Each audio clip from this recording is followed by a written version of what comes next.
The sun had barely dipped below the horizon when the incident began, an ordinary evening that would soon become the most unforgettable 9 minutes in Crestview Hills police history. The streets were calm, families were heading home from dinner, and most people assumed it would be just another peaceful night. But peace has a way of shattering when the wrong person holds the right amount of power. Officer Drake, infamous among locals for his sharp tongue and sharper prejudice, spotted a man walking toward a parked car outside a small cafe. A man dressed simply, hoodie, jeans, no entourage, no noise. Someone Drake instantly judged. Someone who didn't belong, at least in Drake's eyes. Without hesitation, without any real reason, Drake stepped out of his patrol vehicle and marched toward him. His boots hit the pavement with the confidence of a man who believed the badge gave him the right to decide who was worthy of respect. "Hey!" he barked. "You! Stop right there!" The man turned calmly, hands visible, expression peaceful. Jonathan Roumie. But Drake didn't know that. Not yet. And even if he did, his pride wouldn't have let him care.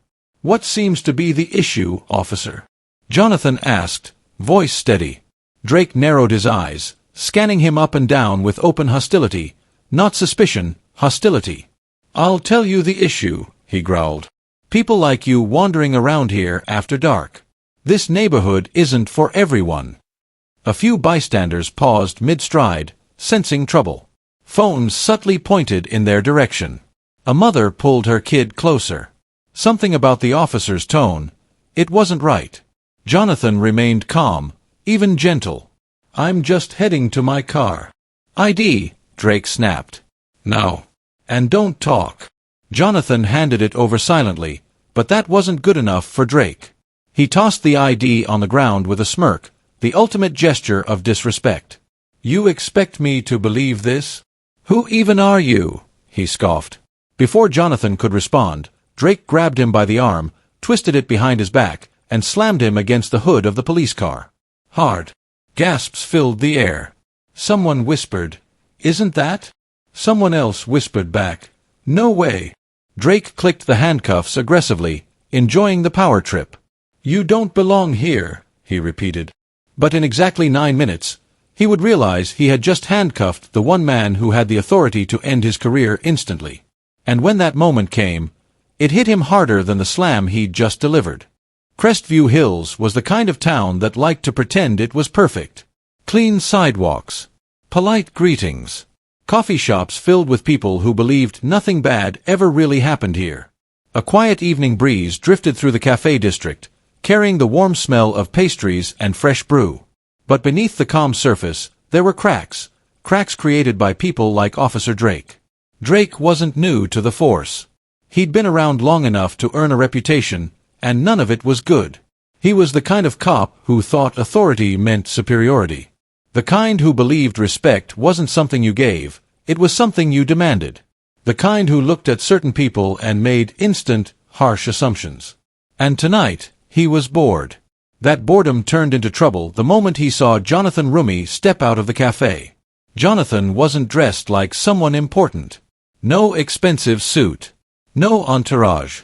Just a man in a simple hoodie, quietly walking out after a long meeting with charity volunteers.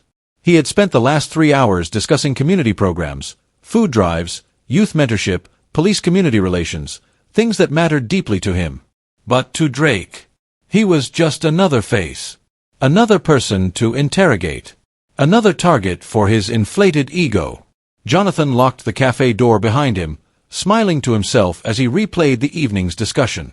The volunteers were hopeful. The programs were taking shape. He was excited to finalize the plans with the police advisory board soon. He didn't notice Drake until the officer's flashlight beam hit him right in the chest. "Hey, you. Stop." Jonathan blinked, confused. "Me." Drake swaggered forward like a man walking onto a stage. "Yeah, you. Don't act surprised." Jonathan stayed calm. "Is something wrong, officer?" Drake smirked, circling him slowly like a predator sizing up prey. "You tell me. A guy like you hanging around this area, acting casual. Yeah, that's suspicious." Jonathan raised an eyebrow. "Suspicious? I just had a meeting. Did I ask for your life story?" Drake snapped. Bystanders took notice. A couple sipped their coffee slower. A teenager nudged their friend. A man across the street lowered his newspaper. Something about Drake's tone carried that familiar sting of prejudice. Jonathan tried again, keeping his voice soft. "Officer, I'm just heading to my car. I haven't done anything." "That's what they all say." Drake stepped closer, chest puffed out. "ID. Now. And don't make me ask twice." Jonathan handed him his ID respectfully, even though no reason had been given. He knew how these things could escalate. He didn't want trouble. Drake glanced at the card, scoffed dramatically, and tossed it onto the sidewalk. Gasped. A woman whispered, "That's unnecessary." Another murmured, "He's doing too much." Jonathan's shoulders sank. "Sir, there was no need to." Drake shoved a finger in his face. "You listen to me. People like you don't talk back. You stay quiet. Understand?" Jonathan inhaled slowly. His patience was remarkable. It was the kind of calmness that comes from deeply rooted faith and years of dealing with people who lash out without reason. "Officer, I mean no disrespect," he said. "But this treatment isn't fair." "Oh, now he wants fairness." Drake laughed loud enough for the whole street to hear. "I don't care who you think you are. I decide what's fair here." Jonathan felt humiliation rising in his chest, but he controlled it. "Could you please return my ID?" Instead of answering, Drake grabbed him suddenly and slammed him against the hood of the police car. The metallic thud echoed down the street. Phones were out instantly. A teenager muttered, "Bro, this is gonna go viral." The cafe worker inside pressed her hands against the window in shock. Drake cuffed Jonathan aggressively, almost proudly. "You think you can just walk around here looking suspicious? Not on my watch." Jonathan winced slightly but stayed composed. "Sir, this is unnecessary." "Oh, look at that. He talks fancy. Maybe he thinks he's special." Drake leaned in close, whispering, "But you're nobody." Jonathan closed his eyes briefly. He knew anger would only make things worse. He also knew that some battles were won not by fighting back, but by standing firm. Bystanders exchanged looks. Some angry, some scared, but none prepared for what would happen next. Because while Drake saw nobody, the truth was far different. Jonathan Roumie wasn't just another man on the street. He wasn't a random civilian. He wasn't someone to push around.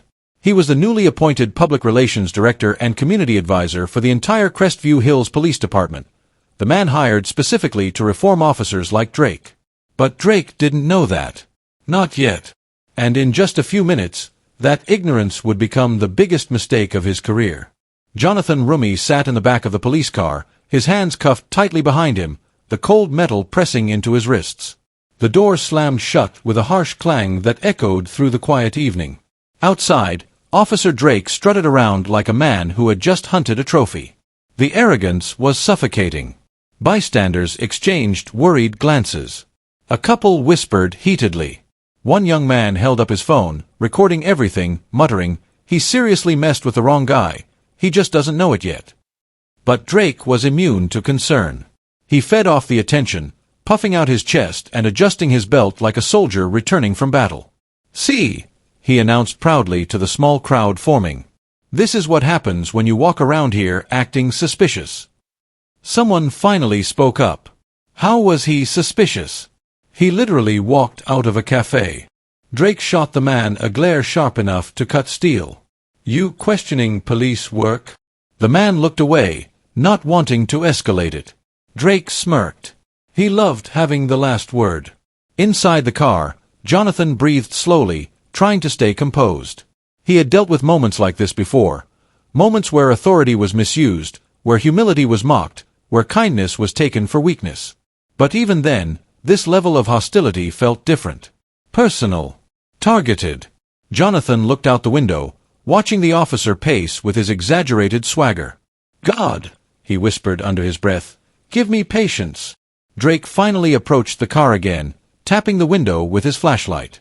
"You comfortable back there?" he said mockingly. Jonathan didn't answer. "You know what I think." Drake continued. I think you're lying about why you were here.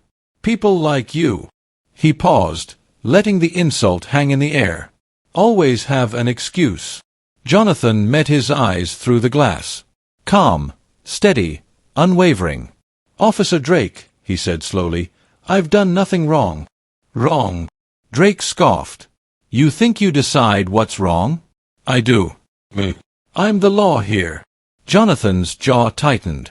Not because of the cuffs digging into him, not because of the insults, but because he saw something dangerous. A man with power and no accountability. Drake pulled open the car door abruptly. "Get out." Jonathan stepped out as much as he could, hindered by the cuffs. Drake grabbed his arm roughly and pushed him toward the sidewalk. People watched with wide eyes, some furious, some horrified. One elderly woman murmured, "He doesn't deserve this. No one does." Drake turned on her. "You want to be next." She took a step back. Jonathan felt a wave of sadness more than anger. Not for himself, but for the community forced to live under this kind of fear. Drake shoved him again. "Look at you. Helpless. Powerless. You think acting quiet makes you innocent? No, it makes you sneaky." Jonathan inhaled deeply. "Officer, you're making a mistake." "Oh, really?" Drake laughed. "You gonna threaten me? You gonna call a lawyer? You think anybody's gonna believe you over me?" Jonathan shook his head softly. "I don't need to threaten you." That irritated Drake. "Still talking back, huh?" He reached for Jonathan's hoodie, yanking it as if trying to provoke a reaction. Jonathan didn't move. Didn't resist. Didn't let anger win. "You think you're something," Drake hissed. "But to me, you're nobody. Just another guy who needs to be put in his place." A murmur rippled through the crowd. "That's enough," someone shouted. It was the cafe manager, a middle-aged woman with a trembling voice. "He didn't do anything to you." Drake whipped around. "Sit down," he barked. The woman instinctively obeyed, terrified. Jonathan looked at Drake with a calmness that felt almost unnatural, almost divine. "Officer," he said quietly, "your words, they reveal more about you than they do about me." Drake leaned in, face inches away. "You smug little—" He didn't finish, because at that exact moment, the distant sound of engines rolled through the street. Low. Powerful. Not the sound of patrol cars. Something else. Everyone turned. Two black SUVs glided toward the scene, their windows tinted, their presence commanding. They stopped beside the police car with a smooth, controlled precision. The crowd fell silent. Drake blinked. "What the—" The doors opened. Out stepped three sharply dressed executives, two men, one woman, holding folders, badges, and documents marked with the official crest of the Crestview Hills Police Department Board. Their eyes locked onto Jonathan first, then onto Drake. The temperature of the entire street changed. Jonathan straightened slightly, cuffs and all. Drake's bravado flickered, just a little, because something inside him finally registered. Something he should have realized from the very beginning. Something that would destroy the confidence he'd been swinging around like a weapon. He didn't just handcuff the wrong man. He handcuffed the man who had the power to decide whether this police department stood tall or fell apart. And in mere moments, Drake would learn exactly what that meant. The moment the black SUVs arrived, the street transformed. The chatter died instantly. Phones lowered, not out of fear, but out of awe. Something important was happening. Something bigger than anyone expected. Officer Drake took a half-step back, confused. His confidence wavered for the first time that night. The uniform still clung to his body, but the authority behind it began to crack.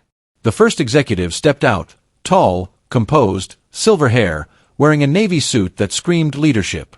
In his hand was a slim leather folder embossed with the police department seal. Right behind him, a woman in a charcoal blazer followed. Her expression was stern, observant, and sharp enough to cut through the tension like a blade. And the third man, younger but equally authoritative, scanned the scene with a deep frown. He didn't look surprised. He looked disappointed, as if he had expected something like this to happen eventually. All three moved with a coordinated urgency, ignoring the crowd, ignoring the whispers, heading straight toward Jonathan. A murmur rippled through the bystanders. Who are they? That looks serious. That guy in the hoodie. Is he someone important? Drake tried to recover his composure. He puffed out his chest again, placing a hand on his belt like he was the one in control. All right, step back, he ordered loudly. This is a police matter. Everything is under control. The lead executive stopped walking and stared at Drake with disbelief.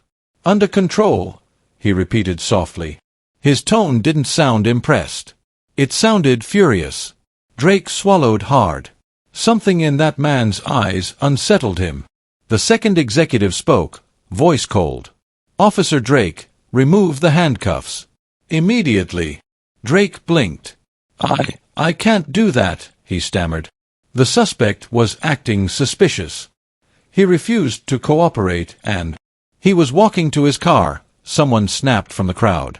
He didn't do anything, the cafe manager added, her voice shaking. Yeah, he barely said a word, the teenager chimed in. Drake spun toward them. What did I tell you all about interfering? Enough. The woman in the charcoal blazer stepped forward, her voice slicing through his rant like thunder. Officer Drake, if you say another word, you will regret it more than anything you've done tonight. Drake froze. The lead executive turned to Jonathan. Mr. Roumie, he said warmly, we apologize for this unacceptable incident. Gasps rippled through the crowd. Mr. Roumie. Not, sir. Not, buddy. Not, suspect. Mr. Roumie. People exchanged shocked glances. Someone whispered loudly. Wait. You mean he's the Jonathan Roumie? The guy on the board posters. Jonathan nodded politely, still calm despite the cuffs digging into his wrists. It's all right, he said softly, but his eyes didn't hold forgiveness. They held sadness. A deep, tired sadness. The executives moved even faster. Officer Drake, the woman said, uncuff him right now.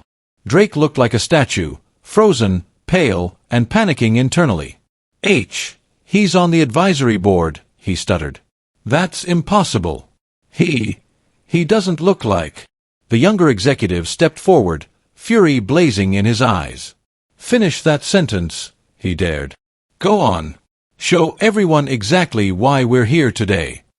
Drake shut his mouth instantly. The lead executive turned to Jonathan again. Sir, are you hurt? No, Jonathan said. Just disappointed. Those words hit harder than a punch. With trembling hands, Drake finally reached for the handcuffs. His fingers shook so much that he fumbled twice before releasing Jonathan's wrists. The cuffs clicked open, and Jonathan rubbed the red marks on his skin gently. The crowd watched in silence. Jonathan didn't look at Drake. He didn't need to. His silence held more power than any rebuke could. The older sergeant, gray-haired, soft-spoken, approached slowly from across the street. He had been watching the entire time, his expression filled with guilt and frustration. Mr. Roumie, he said carefully, I didn't realize it was you at first. I should have stepped in sooner. I'm sorry. Jonathan gave him a nod of genuine respect. I appreciate that. And I saw how you watched, ready to step in if things escalated more. That matters. The sergeant exhaled with relief. But Drake was still spiraling, struggling to form words. This is all a misunderstanding, he babbled. I didn't know. I didn't mean. The woman executive turned toward him with ice in her gaze. That's exactly the issue, Officer Drake. You treat people based on who you think they are. And tonight, you exposed yourself. The younger executive added. You didn't just arrest a board member. You arrested the man responsible for assessing officer behavior, conduct, and public trust. Drake's face drained of all color. Jonathan finally looked at him. And that look alone made Drake step backward. Because Jonathan's eyes didn't show anger. They showed truth. A truth Drake wasn't ready to face. You made assumptions the moment you saw me, Jonathan said quietly. Assumptions that had nothing to do with my actions. Drake opened his mouth, but nothing came out. Jonathan continued. And now, you're about to face the consequences of those assumptions. The crowd held its breath. Because everyone knew. This wasn't over. This was just the beginning of what would happen next. The tension around the scene thickened like fog. Officer Drake stood frozen, his hands shaking, his mouth opening and closing like a fish struggling for air.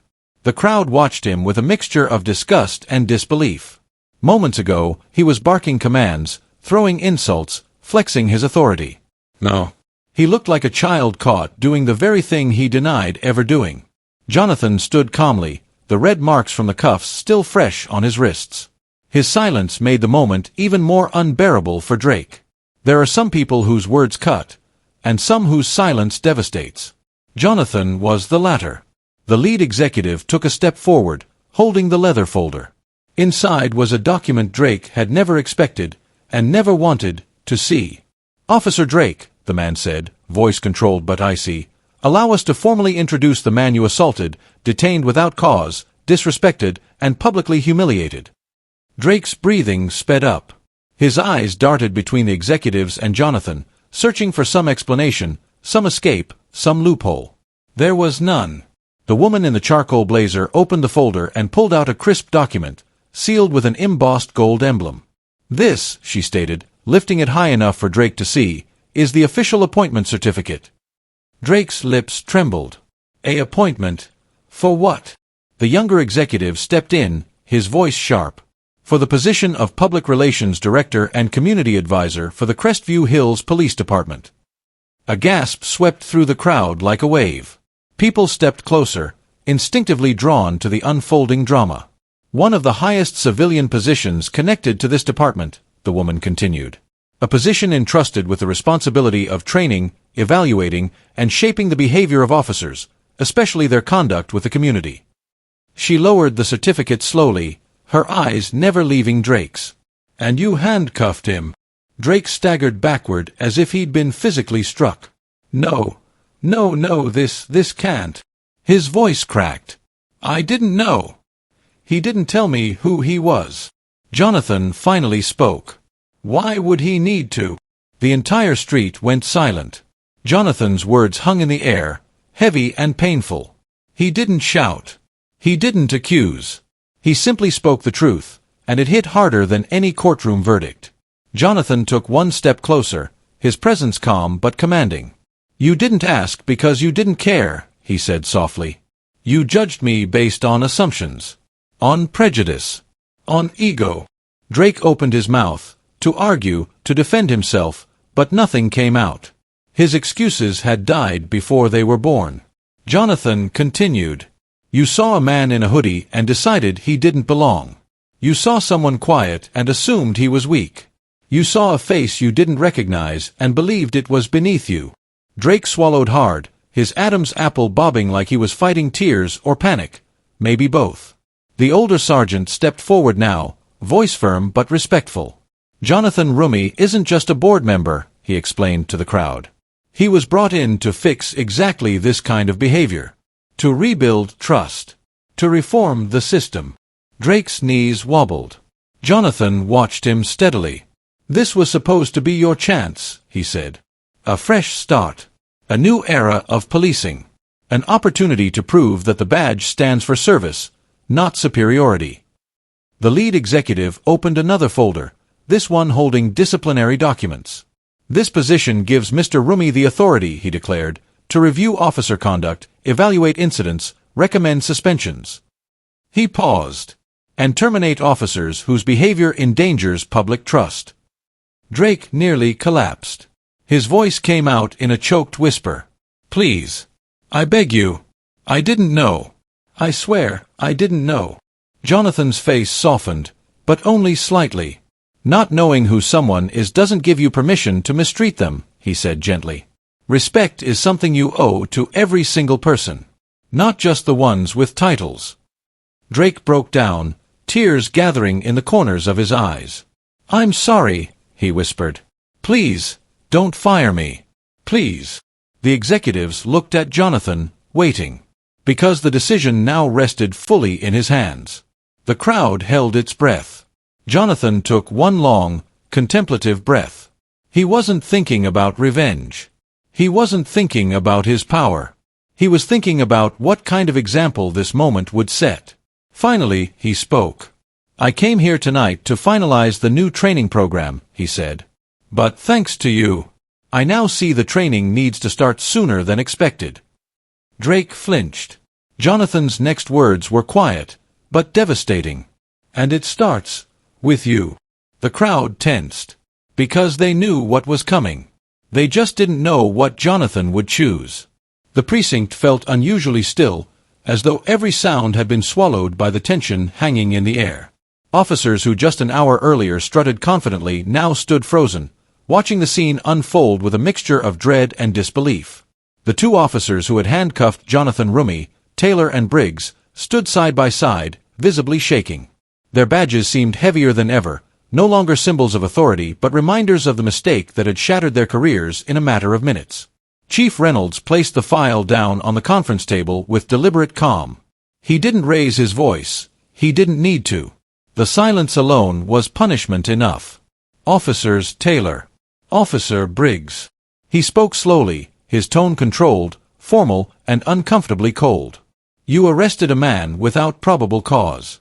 You profiled him. You mocked him. And you ignored every protocol that this department has sworn to uphold. Both officers stared at the floor. Briggs swallowed hard. Taylor's jaw trembled as she clutched her hat against her chest. Jonathan sat quietly across the table, hands folded, composed as always. He didn't gloat. He didn't glare. He simply observed, his calm presence making the entire moment feel even heavier. You understand, Chief Reynolds continued, that your actions were not just unprofessional, they were illegal. Briggs exhaled shakily. Sir, we didn't know who he was. Jonathan finally lifted his gaze. And that, he said softly, is the heart of the issue. His voice was gentle, yet it pierced through the room with precision. You don't treat people with dignity because of who they are.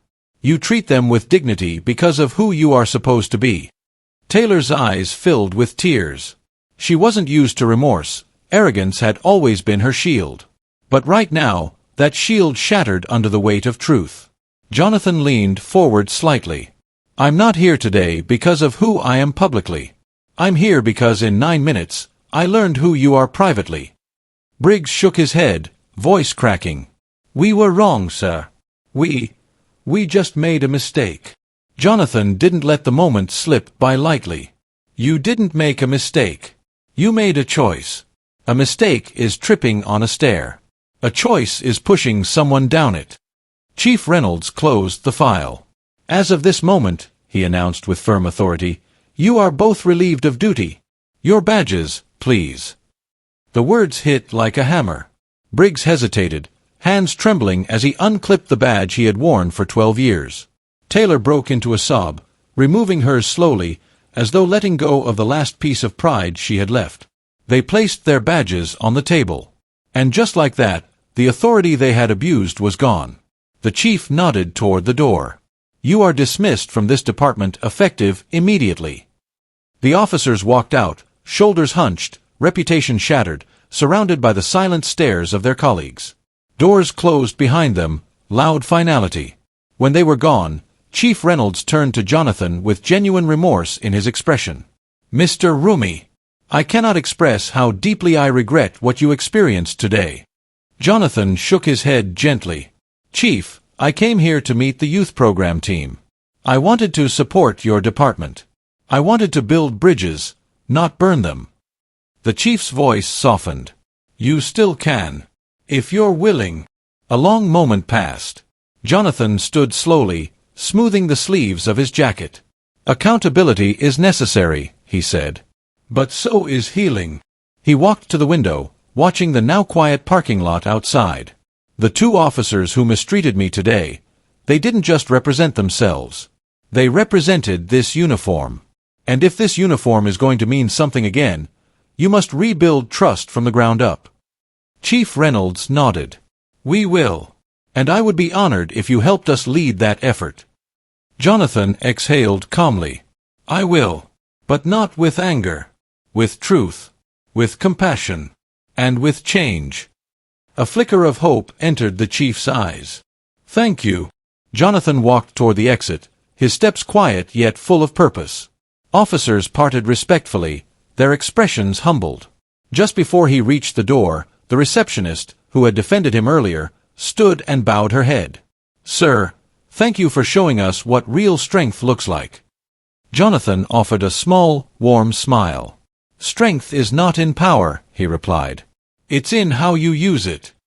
He stepped out into the afternoon light, a man who had been wronged, yet chose dignity over vengeance, principle over pride.